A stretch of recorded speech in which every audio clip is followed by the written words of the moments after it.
Hey everyone, welcome or welcome back to my channel. Thank you so much for clicking on this video. If you're new to my channel, my name is Nurse Melissa and I am a registered nurse.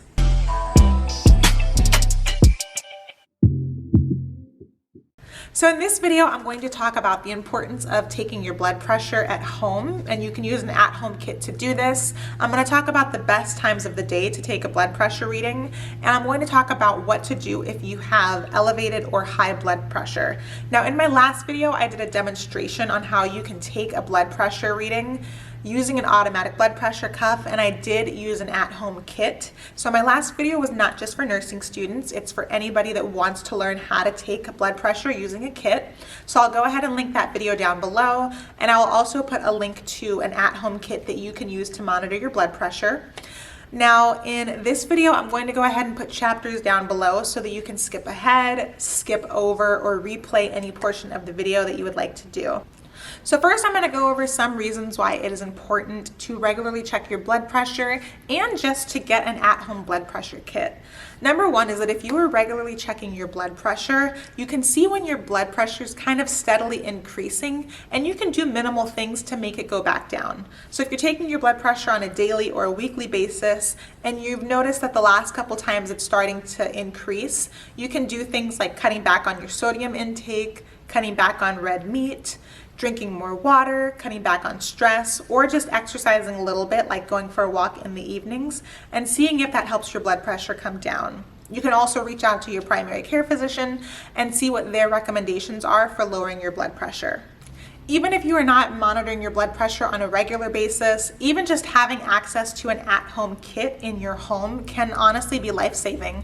If you're just hanging out at home and you're starting to feel weird, instead of going to lie down or trying to walk it off, you can grab the blood pressure kit and get a quick snapshot of your overall health through your blood pressure. You may be feeling weird while watching TV one evening, you grab the blood pressure kit, take your blood pressure, and realize that you are in a hypertensive crisis. That allows you time to go to the hospital for interventions to be done that can potentially save your life. And if you are pregnant, it is especially important to monitor your blood pressure on a regular basis because high blood pressure is the #1 risk for developing preeclampsia, which can be a life-threatening condition to both the mother and the fetus.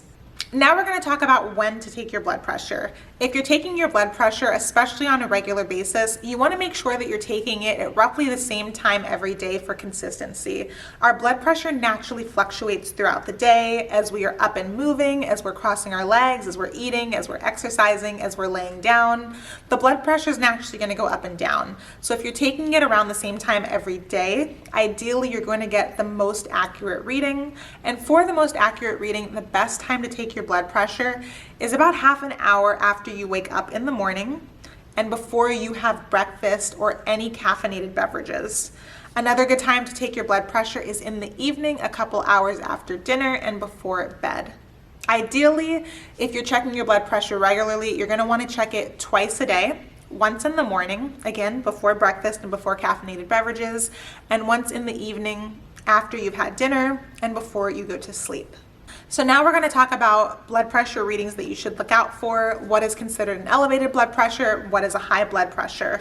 So for somebody that does not have a history of high blood pressure, which is hypertension, you're going to want to look for a blood pressure reading that is no more than 120/80. The National Institutes of Health, or NIH, defines an elevated blood pressure as a systolic blood pressure, so that top number, as being between 121 to 129, and that bottom number, the diastolic blood pressure, still being no more than 80. So that diastolic blood pressure is going to be normal or within a healthy range, and the systolic blood pressure is going to be slightly elevated, which would be between 121 and 129.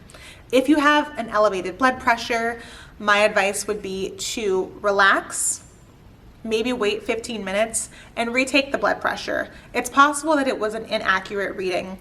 If you were kind of worked up and your blood was pumping before getting your blood pressure taken, that could elevate the blood pressure. If you had a caffeinated beverage, if you were talking while getting your blood pressure taken, if your legs were crossed, all of these things could create an elevated blood pressure and it may give you an inaccurate reading. So if your blood pressure is elevated, take it again.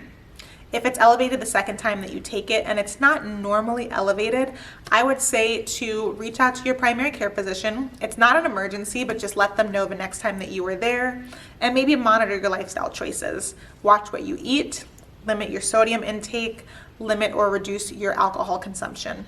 Now, the NIH defines high blood pressure as both the systolic and diastolic numbers being elevated. So that top number is going to be 130 or above, and that bottom number is going to be above 80.